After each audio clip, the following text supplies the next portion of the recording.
말씀의 제목이 흐르는 강물처럼 30년 전 잘생긴 배우 브래드 피트가 주연한 영화 제목과 같습니다.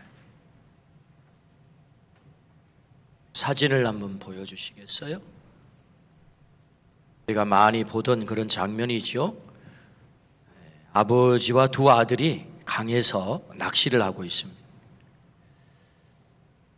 그리고 또 하나의 장면이 있는데 아마 이 장면은 영화 화보를 좋아하는 사람 누구나 아마 소장하고 있을 만큼 유명한 화보입니다. 흐르는 강물처럼 브래드 피트가 혼자 이렇게 강에서 낚시를 하는 그런 사진을 이렇게 찍은 사진이죠. 이 영화는 노먼 맥클레인이라고 하는 시카고 대학의 교수님께서 자신의 이야기를 쓴 소설입니다. 자전적 소설이라고 그러지요. 없는 게 아니고 실제로 있는 자신의 삶을 소설로 쓴 것입니다. 이 형제의 이름이 노먼과 폴인데요. 그의 아버지는 엄격한 목사님이셨어요. 이 노먼과 폴 두 형제는 어린 시절 아버지로부터 플라잉 낚시를 배웠습니다. 큰아들 노먼은 아버지에게 대단히 순종적이었어요. 그러나 둘째 폴은 매사에 아버지의 말씀을 거역하고 돌출 행동을 했습니다.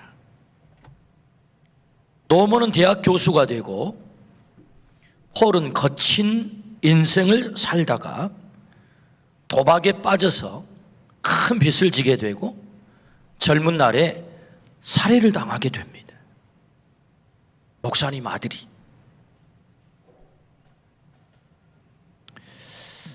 아버지는 좀처럼 감정을 드러내지 않았습니다.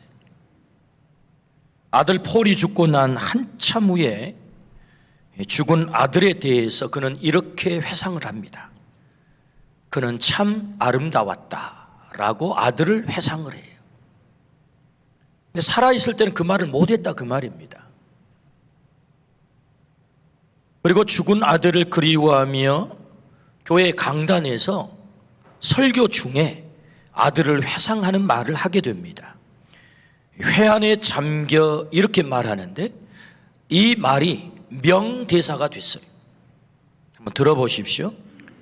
우리는 우리 주변에 있는 사람들이 누구인지를 알아야 합니다. 설사 그들을 완전히 이해하지 못하더라도 우리는 완전한 사랑을 줄 수 있습니다.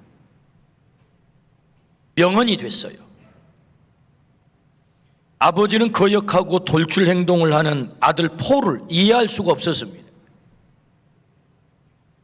그러지 않겠어요? 목사 아들로 도박에 빠져서 살해를 당했으니. 이해할 수 없었으니 사랑할 수가 없었어요. 이해할 수 없었으니 사랑할 수 없었어요. 완전히 이해하지 못하더라도 우리는 완전한 사랑을 줄 수 있습니다. 아들을 사랑하지 못했던 자신을 자책하며 하는 말입니다. 이해를 못하니까 사랑을 못했던 것이 그렇게 후회가 되는 거예요. 여러분, 이해하지 못한다고 사랑까지 줄 수 없는 것은 아니거든요.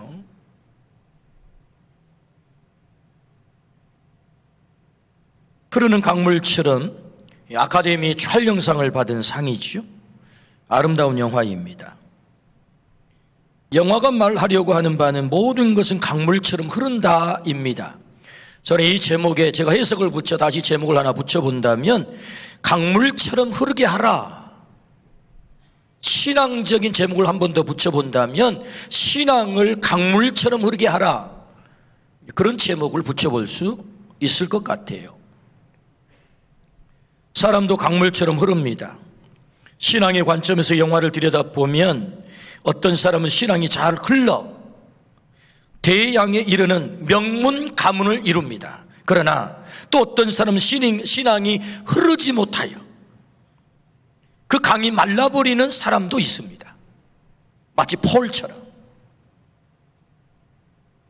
한 아버지 목사 아래 노문과 폴의 이야기죠. 잘 흐르는 사람은 그의 인생이 평탄하고 행복합니다.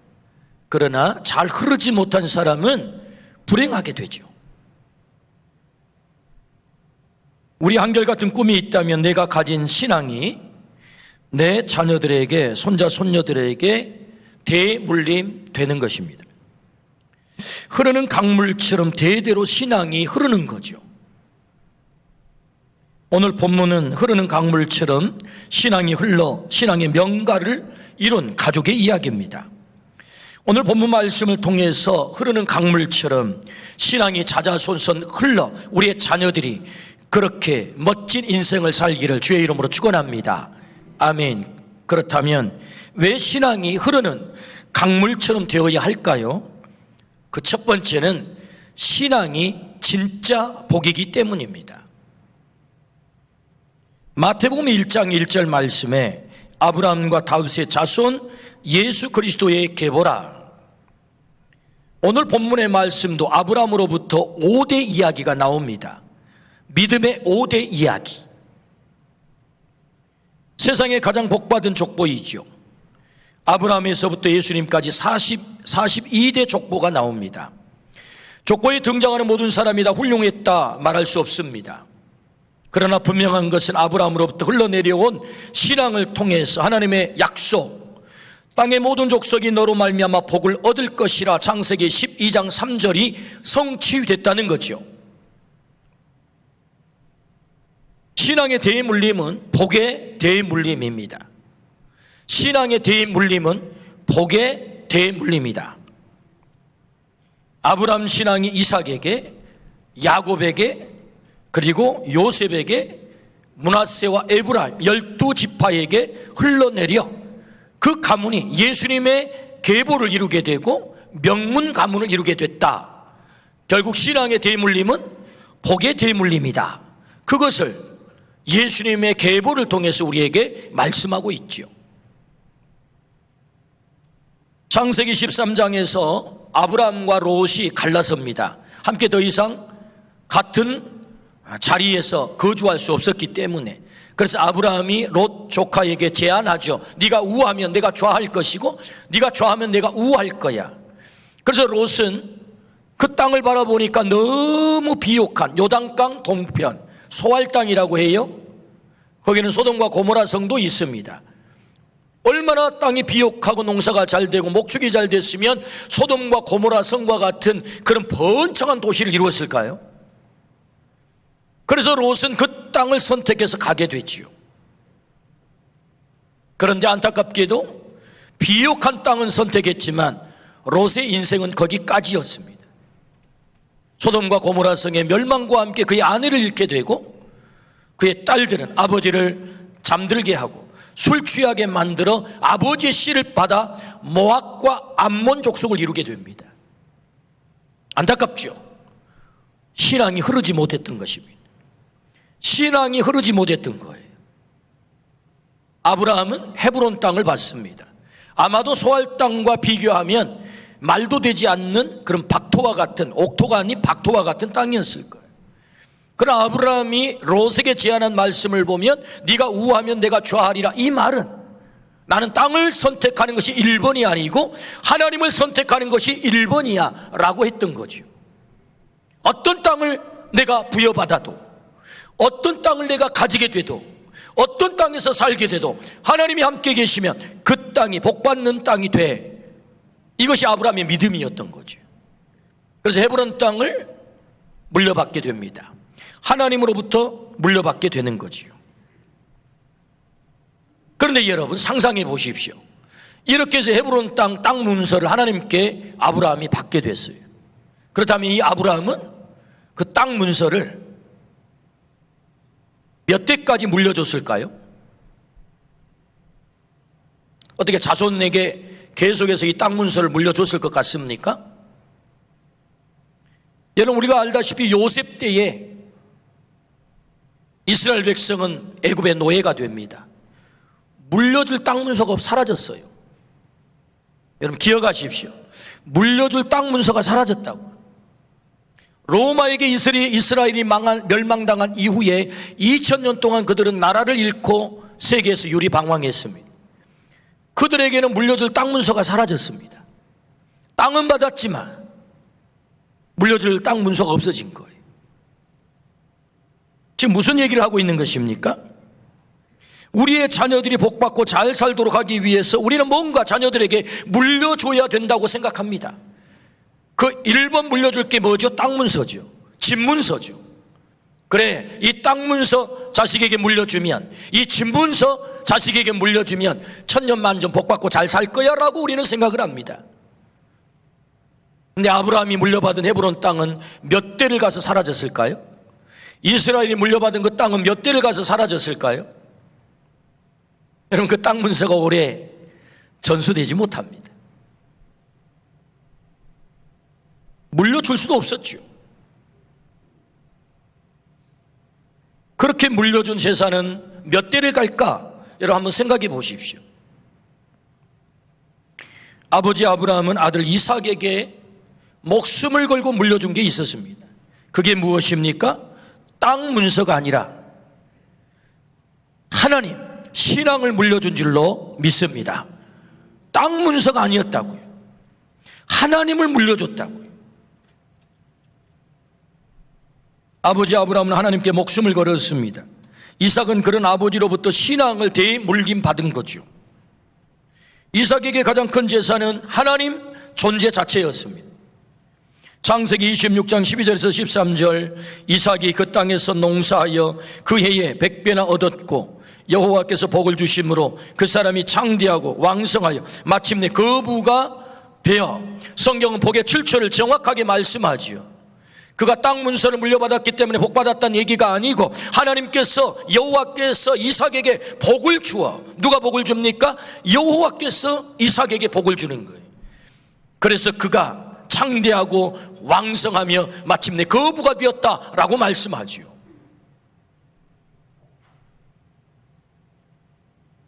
여호와께서 복을 주셨다. 그러므로 이삭이 복을 받은 거죠. 야곱의 신앙은 요셉에게 흘러갔습니다.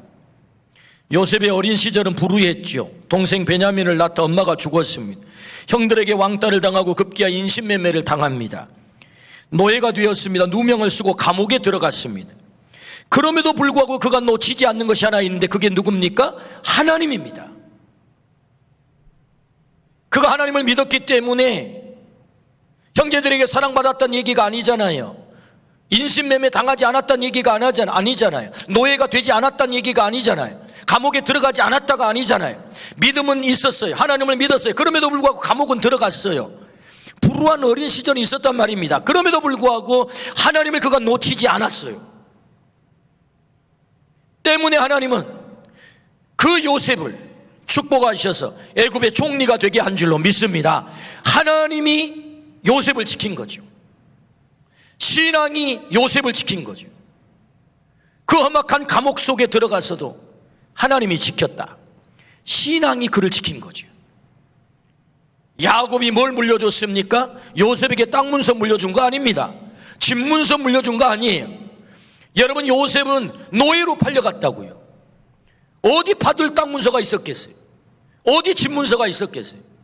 그런데 하나님은 요셉을 위해 왕 다음에 집을 지으시고 애굽의 총리가 되게 한 줄로 믿습니다. 하나님이 그를 지킨 거죠. 신앙이 그를 지킨 거죠. 왜 신앙이 흐르는 강물처럼 되어야 합니까? 신앙이 참 복이기 때문이죠. 그 신앙을 물려줄 때 진짜 복을 누릴 수 있는 것이다. 할렐루야, 아멘. 두 번째, 왜 신앙이 흐르는 강물처럼 되어야 합니까? 본향을 찾는 사람들이기 때문에 그렇습니다. 우리는 본향을 찾는 사람들이기 때문에 그렇다. 히브리서 11장 16절입니다. 그들이 이제는 더 나은 본향을 사모하니 곧 하늘에 있는 것이라. 그 이러므로 하나님이 그들의 하나님이라 일컬음을 받으심을 부끄러워하지 아니하시고 그들을 위하여 한 성을 예비하셨느니라. 고향과 본향이 있습니다. 고향은 내가 태어난 곳이고 본향은 하늘의 고향이죠. 표준세 번역에서는 이 본향을 하늘의 고향이다 그렇게 번역을 했어요. 우리가 마지막 돌아갈 곳은 본향입니다. 아무리 이 땅이 좋아도 부르시면 우리는 미련 없이 떠나야 합니다. 그 많은 것들을 놔두고 본향에 가야 됩니다. 천당 및 분당에 살아도 다 떠나야 돼요. 떠나지 않는 사람은 아무도 없습니다. 지구에서 1000억 명의 사람이 왔다 떠나갔대요. 지금까지 한 번 태어난 사람은 모두가 떠나갔습니다. 여러분, 1000억 가운데 세계를 제패했던 막강한 힘을 가진 사람도 있었죠. 그런데 떠나갔잖아요. 우리보다 수십 배, 수천 배, 수만 배의 땅 문서를 가지고 있던 사람도 다 떠나갔습니다. 그래서 성경은 우리를 필그림, 나그네라고 말하죠. 우리는 나그네다. 성경은 나그네가 돌아갈 본향을 말씀합니다. 그 본향은 어떤 것입니까? 예수님 누가복음 23장 43절에 오늘 네가 나와 함께 낙원에 있으리라 라고 말씀하세요. 오늘 네가 나와 함께 낙원에 있으리라, 이 말씀이 언제 하셨나요? 십자가에 달려 돌아가시면서 마지막 그 순간에 강도에게 우리 주님이 하신 말씀, 숨 끊어지면 네가 나와 함께 낙원에 있으리라 라고 말씀하거든요. 본향은 어떤 곳입니까? 낙원이래요. 본향은 어떤 곳입니까? 천국이래요. 본향은 어떤 곳입니까? 우리 선조들이 말했던 천당이래요. 좀 더 세련되게 말하면 하나님의 나라래요. 좀 더 세련되게 말하면 킹덤 오브 가드래요. 하나님의 나라, 그곳이 본향이라고 말씀하세요. 죽음 이후에 가게 될 낙원을 주님은 정확하게 말씀하셨어요. 여러분, 이 말씀을 우리가 잘 들어야 됩니다. 우리의 신앙이 왜 자자손손 흘러가야 되느냐? 강물처럼. 그것은 이 땅이 전부가 아니라는 거죠.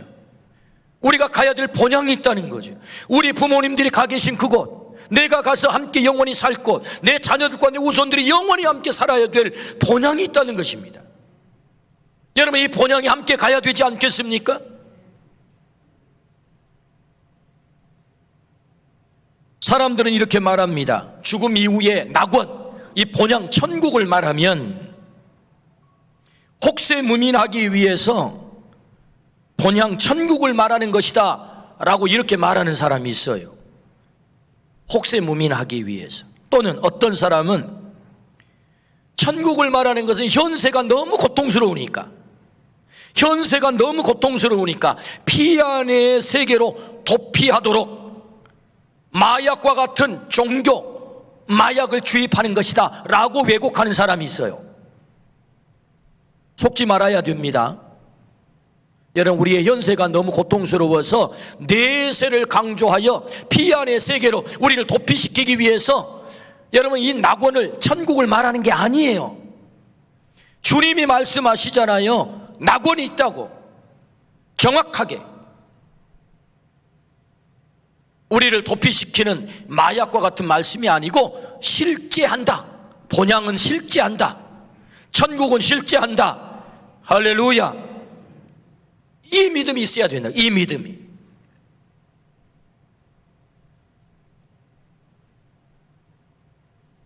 우리는 모두가 본향을 향해서 가는 사람들입니다. 그러나 문제는 죽음이 모두에게 본향에 이르게 하지 않는다는 데 있죠. 죽음의 이중성을 우리는 기억해야 됩니다. 어떤 사람에게는 그날이 심판의 날이 됩니다. 그러나 또 어떤 사람에게는 그날은 영생, 본향에 입성하는 날이 됩니다. 어떤 사람에게는 영원한 형벌, 지옥에 떨어지는 날이 됩니다. 어떤 사람에게는 영원한 낙원, 천국에 들어가는 날이 됩니다. 죽음의 이중성이죠. 그 기준이 뭐죠? 예수님을 믿느냐 믿지 않느냐, 신앙이 그 기준이죠. 히브리서 9장 27절 말씀에 한 번 죽는 것은 사람에게 정해진 것이요 그 후에는 심판이 있으리니 요한복음 5장 24절 말씀에 내가 진실로 진실로 너희에게 이르노니 내 말을 듣고 또 나 보내신 이를 믿는 자는 영생을 얻었고 심판에 이르지 아니하나니 사망에서 생명으로 옮겼느니라. 할렐루야. 오늘 이 말씀에 보면 히브리서 9장과 요한복음 5장에 심판이라는 단어가 나와요. 근데 앞에 심판과 뒤에 심판이 다릅니다. 내용이. 앞에 심판은 영원한 형벌에 떨어지는 심판을 말해요. 잠깐만, 반대로 제가 얘기했습니다. 요한복음의 5장에 나오는 심판은 영원한 형벌에 떨어지는 심판을 말해. 영생을 얻었고 심판에 이르지 않는다, 이 말. 여기 심판은 지옥에 떨어지지 않는다, 이런 말이에요. 그러나 히브리서 9장 27절에 한 번 죽는 것은 사람에게 정해진 것이요 이후에는 심판이 있다. 우리는 모두가 죽게 되면 믿는 자나 믿지 않는 자나 하나님의 심판대 앞에 다 서게 되는 것입니다. 그 심판대 앞에서 하나님께서 기준이 있어요. 너는 영원한 형벌, 너는 영생에 들어간다. 이 기준이 뭐죠? 예수 그리스도를 믿었느냐 믿지 않았느냐, 그 기준으로 가른다는 것입니다. 그러니까 어떤 사람이 본향에 들어가는 것입니까? 예수 그리스도를 구주로 고백해야만 우리가 본향에 들어가는 것이다. 할렐루야. 그렇죠. 이 땅이 전부이면 즐겁게 살다 가면 됩니다. 신앙의 대물림이 뭐 그렇게 중요하겠어요? 이 땅이 전부인데. 그러나 그럴 수 없는 것은 심판이 있다, 영원한 형벌이 있다, 영원한 고통을 당하는 자리가 있다라고 성경은 정확하게 우리에게 말씀하죠. 성경입니다, 여러분. 성경. 우리가 생각으로 믿는 게 아니고 성경을 믿는 것 아니겠습니까? 성경에서 영벌과 영생을 말한다고 하는 거예요. 영생이 무엇입니까? 본향에 들어가는 거죠. 사랑하는 부모님을, 사랑하는 자녀를 본향에서 다시 만나야 하지 않겠습니까? 그래서 영원히 낙원의 삶을 누려야 되지 않겠습니까? 영원한 낙원의 삶을 함께 누리려면 어떻게 해야 되겠습니까? 우리의 신앙이 강물처럼 흘러가야 된다고 하는 거죠. 흐르는 강물처럼 우리의 신앙이 우리 자녀 손들에게 계속 흘러가게 해야 될 줄로 믿습니다. 그래야 나뿐만 아니라 우리의 자녀들까지 본향에서 함께 만나게 되지 않겠습니까? 여러분 상상해 보십시오. 나는 본향에 그 영원한 천국에서 지내고 있는데 내 사랑하는 아들이, 내 사랑하는 딸이, 내 사랑하는 손녀가 영원한 형벌에 떨어져 산다고 한다면 이 얼마나 끔찍한 얘기가 되겠습니까? 우리는 별로 심각하게 생각하지 않거든요. 왜 신앙이 흐르는 강물처럼 흘러야 되는 것입니다. 어떤 사람은 하나님의 나라 운동을 이 지상으로 끌어오는 사람이 있어요. 어떤 사람은 하나님의 나라 운동을 그 천국 내세에 이루어질 하나님의 나라 천국, 자꾸 그 얘기하지 마라. 지상에 하나님의 나라를 세워야 되는 것이지. 물론 맞습니다. 우리는 하나님 부름 받은 그날까지 하나님의 나라 운동을 멈추면 안 돼요. 이 지상에 하나님의 나라를 세우기 위해서 우리가 하나님의 나라 운동을 스톱하면 안 된다고요. 그러나 여러분 기억하십시오. 이 지상에서 이루어지는 하나님의 나라는 한계가 있다. 만약에 그 한계가 없었다면 예수님께서 12명의 제자를 데리고 이 지상에서 완벽한 하나님의 나라를 구현했을 거예요. 이것이 하나님의 나라야, 이 나라를 이루어 라고 우리에게 명했겠죠. 그런데 여러분, 예수님이 마지막 돌아가시는 그 순간까지 제자가 뒤통수를 칩니다. 배신한다고요. 그게 하나님의 나라일까요? 그러니까 이 지상에서 이루어질 하나님의 나라는 한계가 있다. 기억해야 됩니다. 아주 급진적 사고를 하시는 분들 가운데는 이 지상에 하나님의 나라를 세워야 되라고 하나님의 나라가 이 지상에 완벽하게 세워질 것을 목표를 하는데 그렇지 않아요. 성경은 본향이 있다고 말씀하는 것입니다. 하나님의 나라에 가서 완성될 하나님의 나라. 그러므로 여러분 히브리서 11장에 믿음의 사람들을 등장시키잖아요. 아벨로부터 출발해서 선지자들까지 약 30여 명에 가까운 믿음의 사람들의 이름을 열거하면서 그 믿음의 영웅에 대해서 뭐라고 말합니까? 그들은 황야에서 동굴에서 가죽을 쓰고 유리방황했다잖아요. 여러분 이 땅에서 믿음으로 끝까지 유리방황하면서도 믿음을 지켰던 이유가 뭐예요? 본향을 바라봤기 때문이라는 거예요. 천국이 있다는 것입니다, 여러분. 그러니까 우리가 이 지상에서 하나님의 나라의 운동을 해야 되는 것은 맞지만 그 하나님의 나라가 지상에서 완성되는 것은 아니다. 지상에서 이루어질 하나님의 나라는 한계가 있는 것이다. 우리가 궁극적으로 가야 되는 하나님의 나라, 천국이 있는 것이다. 왜 신앙이 나뿐만 아니라 우리의 자손들에게 흘러가야 되는 것입니까? 이 본향이 있기 때문이다. 이 땅으로 끝나는 것이 아니다. 여러분, 우리의 자녀들이 저 영원한 본향 천국에 함께 머물 수 있도록 우리의 신앙을 흘려보내기를 주의 이름으로 축원합니다. 그래서 이 말씀을 들려주시는 거죠. 영파 박용묵 목사님은 알았어요. 가장 큰 복은 신앙을 대물림하는 것을 알았습니다. 비록 먹을 것이 없어 굶주려도, 옛날 목사님들은 많이 굶주렸거든요. 말씀은 굶기지 않겠다, 이 각오를 하셨어요. 말씀은 자식들에게 굶기지 않겠다. 그래서 예배를 너무너무 중요하게 여기고 예배를 절대로 빠지지 못하게 했습니다. 날마다 가정 예배를 드렸어요. 배는 굶어도 가정 예배를 드렸단 말입니다. 새벽을 깨워 기도를 했어요. 그래서 가난했지만 7남매가 믿음으로 성장을 했어요. 7남매 중에 3명은 목사님이 되시고, 그 가운데 한 분은 교수님이 되시고, 교수 목사님이 되시고, 2분은 의사가 되시고, 2분은 사업가가 되셨어요. 그 자녀들이 하나같이 잘 되고 복을 받았어요. 그 아들 가운데 박상진 교수님은 은혜 가문 세우기 책을 썼습니다. 은혜 가문 세우기 책을 썼어요. 아버지의 신앙 교육에 대한 책입니다. 아버지의 자녀 교육은 딱 하나, 하나님 경외였어요. 하나님 경외. 하나님 경외만 가르쳐주면 내 자녀들은 하나님이 책임진다, 이 교육관을 가지고 길렀던 거죠. 그래서 그 목표한 대로 그 자녀들이 다 잘 된 거예요. 하나님 경외 교육이 오늘 우리를 있게 했습니다. 교수님의 고백입니다.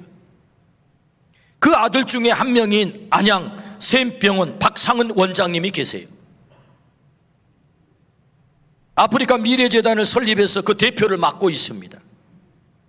130여 년 전 의료의 불모지나 다름없던 우리나라의 선교사들을 보내서 병원을 세우고 학교를 세우고 교회를 세운 그것 때문에 오늘 우리가 이렇게 은혜와 복을 누렸다 생각을 하고, 우리도 그 빚을 갚아야 되는 것 아니냐 해서 아프리카 미래재단을 세운 거예요. 아프리카 대륙의 16개 나라의 보건, 의료, 지역개발, 교육 사업에 교회를 세우며 힘을 쏟아요.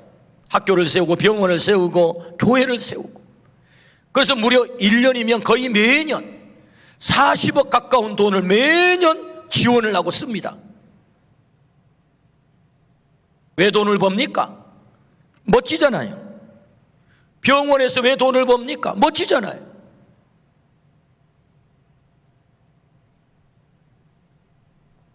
의료 선교사를 지속적으로 파송해서 하나님의 사랑을 실천하고, 국내에서는 해외 나가 선교하다가 병들어 오신 분들 오면 거의 병원이 무료로 치료를 해주는 거예요. 우리 여기 증인이 계시는데 우리 이정남 선교사님이 병이 드셔가지고 안양샘병원에 박상은 원장님께 은혜를 입어가지고 거의 무료에 가까운 치료를 다 받으셨어요. 아주 심각한 병이 드셨는데, 물론 아직 치료가 다 끝난 건 아니지만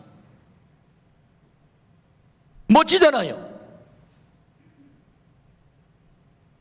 흐르는 강물처럼 신앙이 자녀들에게 흘러가니 그 자녀들이 이 땅에서 복을 받을 뿐만 아니라 가장 의미 있는 삶을 살고 있다는 거죠. 중요한 것은 왜 신앙이 흐르는 강물처럼 되어야 합니까? 참 복이다. 신앙이 참 복이다. 우리는 본향을 향해 가는 자들이기 때문이다. 우리가 가야 될 궁극적인 자리가 본향이기 때문이다. 그래서 우리 자녀들에게 우리의 신앙을 흘러가게 해야 된다. 이 신앙이 흘러가게 하기를 주의 이름으로 축원합니다. 두 번째, 그렇다면 어떻게 신앙의 강물을 우리는 흘려보낼 수 있겠습니까? 히브리서 11장 17절 말씀. 아브라함은 시험을 받을 때에 믿음으로 이삭을 드렸으니 그는 약속들을 받은 자로 돼 그 외아들을 드렸느니라. 아브라함은 순종함으로 이삭을 드렸습니다. 아들 이삭은 아버지의 믿음을 두 눈으로 똑똑히 보았죠. 믿음은 추상의 단어입니다. 그러니까 자녀들이 믿음을 배우기가 쉽지 않아요. 왜? 믿음이라는 단어는 안 보이거든요. 추상의 단어이거든요. 이 추상의 단어를 구체적인 단어로 바꿔줘야 되거든요. 그게 뭐죠? 순종이죠. 그러니까 믿음은 순종으로 나타나는 것입니다. 순종은 뭐냐? 믿음을 현실에서 보여주는 거예요. 증명하는 거라고요. 이삭은 알고 있었습니다. 아버지가 자신을 얼마나 사랑하는지. 그토록 사랑하는 자신을 하나님 말씀에 그대로 바쳐버리는 아버지를 보고, 와, 우리 아버지 하나님께 목숨을 걸고 계시네. 믿음의 목숨을 걸고 사는 사람이네. 그걸 본 거죠. 그렇게 믿음을 순종으로 보여주자 그 믿음이 이삭에게 자연스럽게 흘러간 거죠. 아브라함은 하나님께 약속을 받았습니다. 창세기 17장 19절, 하나님이 이르시되 아니라 내 아내 사라가 내게 아들을 낳으리니 너는 그 이름을 이삭이라 하라. 내가 그와 내 언약을 세우리니 그의 후손에게 영원한 언약이 되리라. 여러분, 오늘 우리가 읽은 본문에도 보면 아브라함은 시험을 받을 때 믿음으로 이삭을 드렸으니 그는 약속을 받은 자로 돼 그랬어요. 이 약속이 뭐냐? 이 언약이 뭐냐? 아브라함이 하나님 언약을 받고 내 후손을 통해서 하늘의 별같이 번성하게 될 것이고 네 후손을 통해서 모든 민족이 복을 받게 될 거야. 약속은 받았거든요. 세월이 흐르는데 이 약속이 성취가 안 되는 거예요. 그래서 아브라함이 흔들렸습니다. 그래서 하갈과 더불어 사이드로 이스마엘을 낳습니다. 사이드로 이스마엘을 낳아요. 그러자 하나님이 말씀합니다. 아브라함에게 아니다. 이스마엘이 아니야. 사라를 통해서 낳은 아들 이삭을 통해서 내 언약을 성취하게 할 거야. 이 언약을 받았다고, 이 약속을 받았다고요. 그런데 여러분 보십시오. 그렇게 해서 얻은 아들이 누구예요? 이삭이에요. 이삭은 하나님의 이 언약을 성취해야 될, 없어지면 안 될 존재입니다. 그런데 하나님이 뭐라고 말씀하세요? 이삭을 바쳐라 해요. 이삭을 죽이래요. 그럼 똑똑한 사람 같으면 따졌을 것입니다. 왜 이렇게 앞뒤가 안 맞습니까? 이삭을 죽여버리면 하나님의 약속은 어떻게 되는 것입니까? 하나님 왜 그렇게 잔인하십니까? 라고 따졌겠죠. 근데 아브라함은 따지지 않습니다. 말씀에 그냥 순종하는 거예요. 근데 여러분, 아브라함이 이렇게 말씀에 순종한 것은 무엇 때문에 순종하게 되는 것입니까? 성경 18절부터 19절에 말씀하세요. 그가 순종하는 이유. 자, 한번 보겠습니다. 그에게 이미 말씀하시기를 네 자손이라 칭할 자는 이삭으로 말미암음이라 하셨으니 그가 하나님이 능히 이삭을 죽은 자 가운데서 다시 살리실 줄로 생각한지라. 할렐루야. 이 말씀을 보세요. 나는 죽이지만 하나님은 살릴 것입니다. 이 믿음이 있었다는 거예요. 하나님을 진짜 믿었다는 거죠.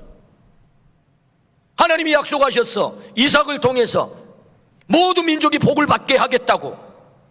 그러면 그 약속이 성취되려면 이삭 죽여버리면 안 되잖아요. 근데 죽이라고 하셨어. 아하, 내가 죽이면 하나님은 살리겠네? 이걸 믿었다는 거예요. 엄청난 믿음이죠. 부활의 믿음을 가졌다는 것입니다. 죽은 자리에서 이삭을 살릴 것을 믿었다는 거예요. 이 믿음 때문에 아브라함은 순종한 거죠. 그러니까 하나님을 제대로 알고 하나님을 제대로 믿으면 때로 그 말씀이 순종하기 힘들어도 순종하게 되는 것입니다. 이걸 이삭이 보게 된 거지요. 와, 우리 아버지 믿음 대단해. 순종함으로 아들 이삭에게 믿음을 보여준 거죠. 그래서 그 믿음이 이삭에게 흘러간 것입니다. 여러분, 우리의 믿음이 이 믿음에 이르기를 주의 이름으로 축원합니다. 아브라함의 이 믿음에 이르기를 주의 이름으로 축원합니다. 아멘. 신앙 전수는 말로 되는 것이 아닙니다. 믿음을 삶으로 보여줄 때 그 신앙이 전수되는 거지요. 믿음의 삶은 말씀에 순종하는 것입니다. 어렵다고, 할 수 없다고, 내 계산대로 안 된다고 내려놓는 게 아니고 내 계산 너머에 계시는 하나님을 바라보는 거죠. 내 계산 너머에, 나는 죽이지만 하나님은 살리리라, 계산 너머에 계신 하나님을 믿는 거죠. 여러분, 이 믿음을 가지시기를 주의 이름으로 축원합니다. 안타깝게도 교회에서 중심 역할을 하는 분들의 자녀 가운데 신앙생활을 잘 못하는 친구들이 있습니다. 우리 교회 얘기가 아니고 한국교회 전체를 보면 그렇다 그 말입니다. 진단해 보자면 다 그런 것은 아니지만 믿음을 삶으로 보여주는데 문제가 발생한 것입니다. 교회 공동체에 문제가 없을 수가 없죠. 여러분, 교회 공동체에 문제가 반드시 발생합니다. 왜? 문제 많은 인간들이 모여 있기 때문에. 교회 공동체는 문제가 발생할 수밖에 없다. 그 문제가 내 눈에 띄었다는 것은, 그 문제를 나에게 알게 했다는 것은 목적은 딱 하나, 그 문제를 위해서 너 기도해. 이 목적 외에 다른 목적으로 그 문제를 내게 알게 하지 않아요. 그 문제를 너의 문제로 끌어안고 네가 눈물 흘리며 기도하면 좋겠어. 그 목적 때문에 우리에게 그걸 알게 하는 거지, 그 문제를 가지고 가서 가십거리를 삼아서, 안주거리를 삼아서 이야기를 하고 폄훼하고 비난하고 그러려고 그 문제를 우리에게 알려준 게 아니다. 근데 우리는 너무나도 쉽게 그 부정적인 이야기를, 그 문제거리를 가지고 가서 내뱉습니다. 소화되지 않는 아이들 앞에서 아이들은 그 이야기를 듣습니다. 아, 교회가 그렇게 골치 아픈 곳이야? 무슨 직분을 가진 사람 그렇게 골치 아픈 직분이야? 교회는 그렇게 문제가 많은 곳이야? 라고 아이들은 아무 소화되지 않는 상태에서 그 얘기를 들으면서 교회에 대한 부정적인 이미지가 형성이 되는 거지. 그런 골치 아픈 교회를 왜 가? 그분들의 입에서 말씀을 전하는 목사님을 존중하지 않아요. 님자도 안 붙입니다. 사가 이렇게 합니다. 존경심이 없는 그 말을 들은 아이들은 하나님의 말씀을 전하는 사람의 이야기를 하나님의 말씀으로 듣지 않습니다. 존경하지 않습니다. 은혜가 될 턱이 없지요. 그래서 교회에 혐오증을 갖게 되는 것입니다. 안타까운 얘기죠. 신앙 전수는 순종함으로 믿음을 보여주는 거죠. 신앙 전수는 순종함으로 믿음을 보여주는 거예요. 헌금을 할 때 정말 기쁨으로 헌금을 하는지 자녀들은 그걸 보고 있거든요. 예배를 드릴 때 기쁨으로 예배를 드리는지, 성도 한 분 한 분을 정말 귀한 분으로 여기는지, 하나님의 종들을 정말로 존중하는지, 걱정거리가 발생할 때 아들아 걱정하지 마라, 하나님이 계셔, 우리 기도하자, 그렇게 반응을 보이는지, 학원이냐 예배냐, 갈등 상황에서 먼저 예배를 선택하는지, 한 번의 공부가 중요한 게 아니고 그 삶의 태도 속에 우리 어머니는, 우리 아버지는 무엇에 우선순위를 두고 있어를 보는 거거든요. 그게 아르바이트냐 예배냐, 돈이 왔다 갔다 할 때 신앙의 우선순위를 선택하고 있는지. 아브라함은 순종으로 믿음을 보여줬지요. 아들이냐 하나님이냐, 아들이냐 하나님의 말씀이냐, 그 가운데 아들을 선택하는 것이 아니고 하나님을 선택했을 때 그 믿음이 이삭을 지켜주신 줄로 믿습니다. 이삭에게 흘러간 줄로 믿습니다. 아멘. 이게 원리죠. 이게 원리죠. 그래서 이삭에게 신앙이 전수된 것입니다. 야곱은 아버지 이삭에게 신앙을 전수받았습니다. 그러나 여러분, 야곱은 자신의 욕망 때문에 그의 인생이 잘 안 풀려요. 신앙은 전수받았는데 그의 욕망을 내려놓지 못해. 야곱이 뭡니까? 남의 발 뒤꿈치를 잡는 인간, 그 뜻이 야곱 아닙니까? 자신의 욕망을 쫓아 사느라고 그의 인생이 꼬여요. 여러분, 믿음은 전수했지만 자녀들 가운데 인생이 꼬인 인생이 있습니다. 그러나 여러분 걱정하지 마세요. 그의 가슴속에 하나님이 새겨졌고 하나님이 그를 선택했다면 반드시 돌아온다.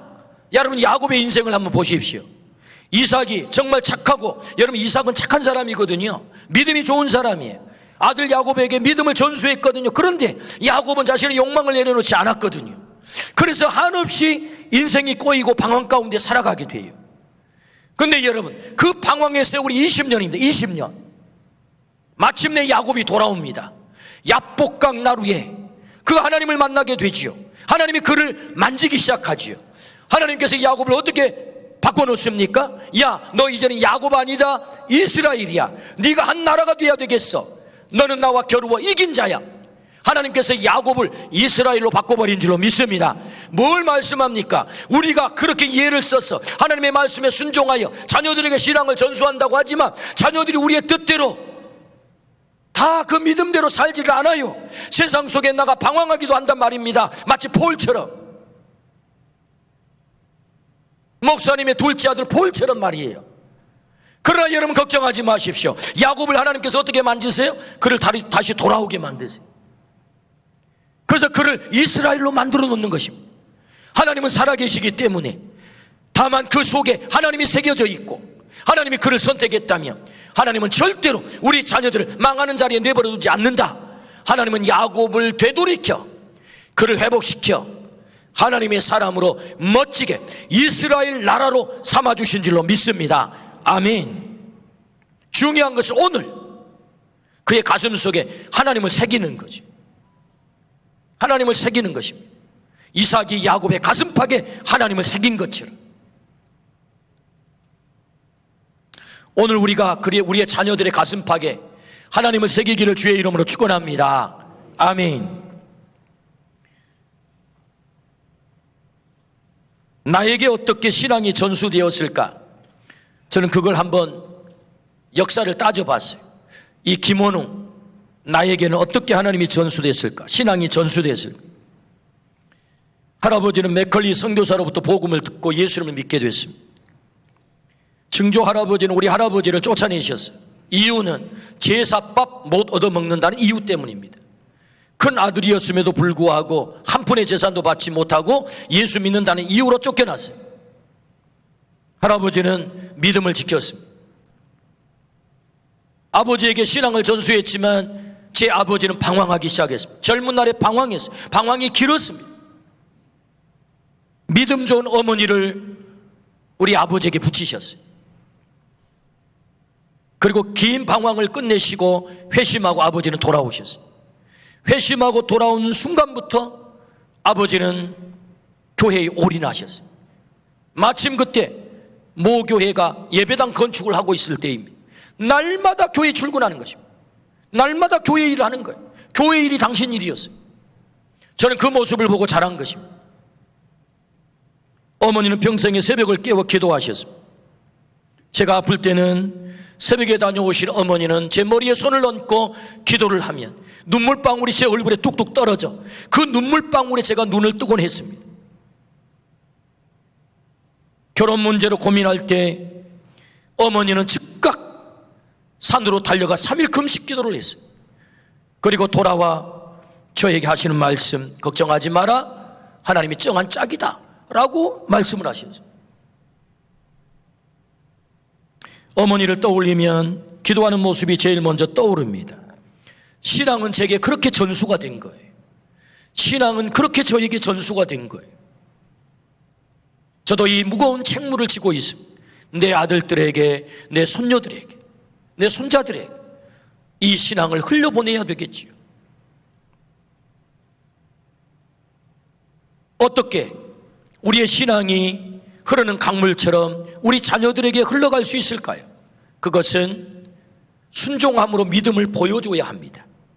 순종함으로 믿음을 보여줘야 된다. 우리의 삶 가운데 순종함으로 믿음을 보여주어 우리의 자녀들이 우리의 믿음을 온전히 물려받아 그 신앙이 참 복임을 깨닫고 영원한 본향을 향하여 한 걸음 한 걸음 뚜벅뚜벅 나가 큰 축복의 강물을 이루어 대양에 이르는 우리 자녀들이 되기를 주의 이름으로 축원합니다.